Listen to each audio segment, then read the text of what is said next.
wiilkan aad u jeedaan waxa uu dhashay dalka Australia waxa uu galay koomadii kadib markii muddo 2 isbuuc koomo ku jiray oo koomadii ka soo kacay waxa uu bilaabay inuu ku hadlo luqadda Afshiinayska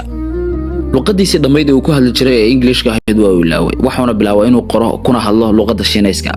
dadkii la noolaa waxa afkarta waa la waayay waxa loo raadiyay nin Shiinaysa ninkii Shiinayska markay wada hadleen waxa uu taagay ninkii dhalinyarada ah aniga maxaa halkan ay keenay macnaha wuxuu isku haystaa inuu Grand Champion on yahay sawirkan aad u jeedaan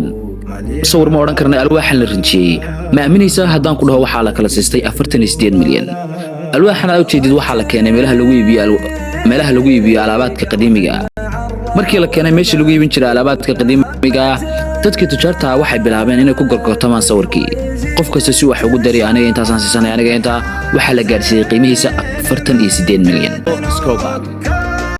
boqorka daroogada ee dalka